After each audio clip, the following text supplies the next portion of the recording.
मस्त अशी आपली सोलकढी तयार झाली. थोडा वेळ फ्रीजमध्ये ठेवते कारण मी त्यात बर्फ वगैरे घातलेला नाही आहे.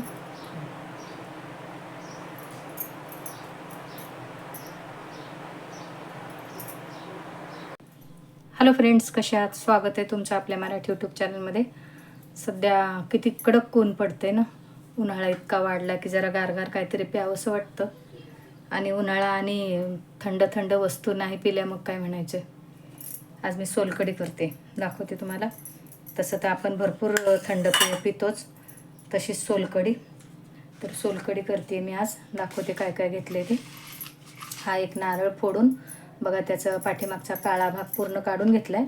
असं स्वच्छ पांढरं शुभ्र खोबरं घेतलं आहे फक्त मी. पाठीचा काळा भाग काढून घ्यायचा. कोथिंबीर घेतली भरपूर. आणि हे बघा, ह्या 2 मिरच्या आहेत. हे आलं आहे, आलं बरंच घेतलं आहे. हे बघा, हे काळं मीठ आहे. थोडासा लसूण घेते, दाखवते थांबा. हे बघा, थोडा लसूण घेते.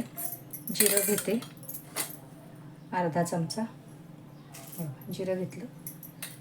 ह्या मिरच्या पण बारीक करून ह्यात हे सगळे एकत्र वाटून घेते. पण त्याआधी बघा, हे थोडेसे कोकम घेतले, ह्यात पाणी घालून घेते. म्हणजे मग आपले वाटून होईपर्यंत ते कोकम भिजतील व्यवस्थित. आणि मऊ आहेत तर जास्त काही त्याला भिजायला वेळ नाही लागणार. हे बघा, थोडं पाणी घालून ठेवून दिलं. आता हे वाटून घेते चांगलं मी.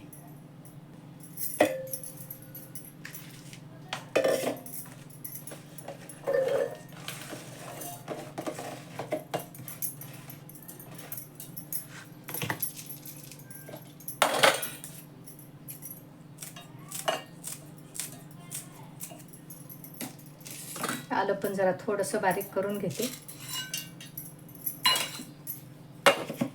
थोडंसं पाणी घालते. पाणी तर घालावंच लागतं आपल्याला. अर्धा ग्लास पाणी घातलं. आणि हो, पुदिना घालायचा राहिला. तर मी पुदिना कोणता घालते दाखवते तुम्हाला. मी एकदा पुदिना बाजारातून विकत आणला होता आणि तो काढून मी फक्त त्याच्या काड्या लावल्या होत्या बघा. तर हा पुदिना किती छान आला आहे. हे बघा, छोट्याशा कुंडीतला आहे, तर मी कुंडीच उचलून आणले दाखवण्यासाठी. हे बघा, ह्या छोट्याशा कुंडीमध्ये मस्त पुदिना आला आहे. तर हाच पुदिना मी काढून घेते. केव्हाही तुम्ही ट्राय करून बघा. बाजारातून आपण पुदिना आणतो ना, त्याच्या फक्त काड्या, आपण पानं वापरतो आणि ज्या काड्या राहतात त्या अशाच कुंडीमध्ये लावून द्यायच्या. छान पुदिना येतो. हे बघा, अगदी छोट्याशा कुंडीमध्ये लावलेला आहे मी तो. आता मी हा वापरते. हे धुवून घेतला, वाटून घेते आता.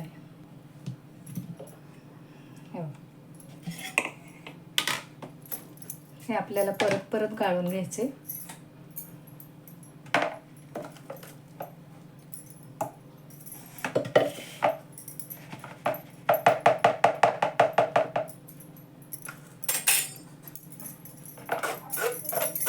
चांगलं असं चोथा काढून घेते.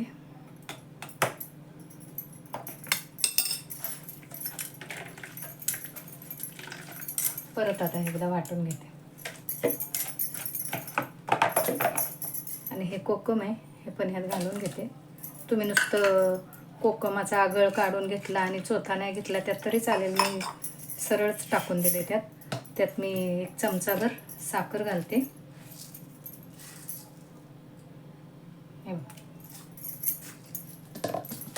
परत चांगलं वाटून घेते.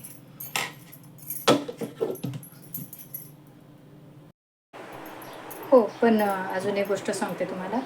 जर अजून डार्क रंग हवा असला तुम्हाला सोलकढीचा, तर ना हे बघा, अर्ध बीट चिरून घालायचे. बघा, इथं मी बारीक कापून अर्ध बीट घेतलं आहे. तर कोकम मी सालासकट टाकलं आहे ना, त्यामुळे काही रंग जास्त येणार नाही, म्हणून मग मी हे बीट घालते अर्ध.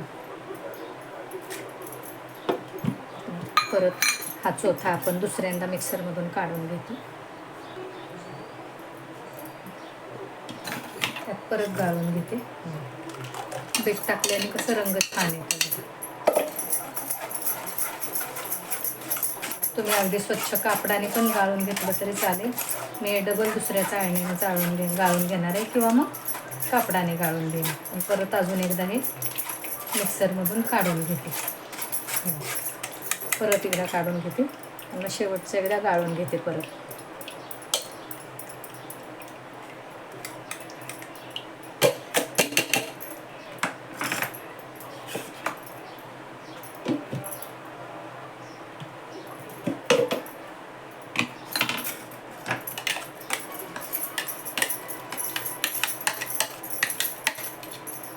थोडंसं पाणी घालून घ्यावं लागेल. बस आता काही मिक्सरमधून काढायची गरज नाही.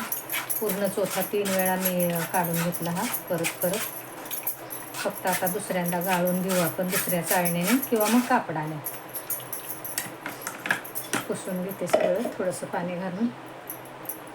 थोडंसं घालते पाणी.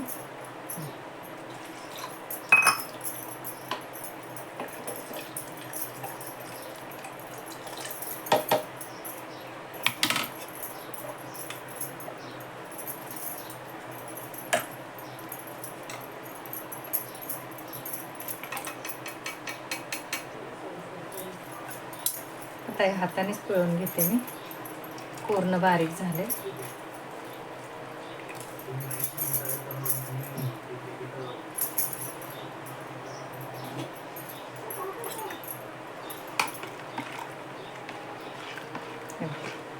झाली आपली सोलकढी तयार. एकदा गाळून घेते दुसऱ्या भांड्यात.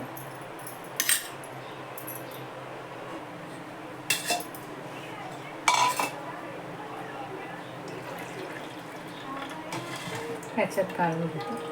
छोटी गाळणी आहे ना, त्यामुळे जरा थोडा वेळ लागेल. गाळून घेते. परत असा चौथा निघतोय. गाळून घेते.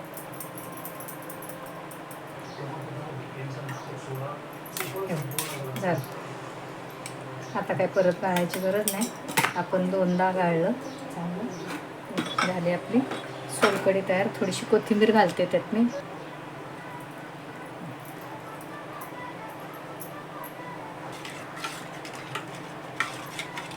एवढा अशी आपली ही मस्त सोलकढी तयार झाली. थोडा वेळ फ्रीजमध्ये ठेवा किंवा मग लगेच तुम्हाला प्यायची असली तर बर्फ टाकून प्या. मस्त अशी तयार झाली. उन्हाळ्यात अगदी आवर्जून करून प्यावी अशी सोलकढी. कशी वाटली कमेंट करून सांगा. आवडली तर नक्कीच लाईक करा, शेअर करा, सबस्क्राईब करा. शिवाय बेल आयकॉनचं बटन दाबा म्हणजे माझ्या रोजच्या रोज रेसिपी व्हिडिओ तुम्हाला बघता येते. अशी आपली सोलकढी तयार आहे.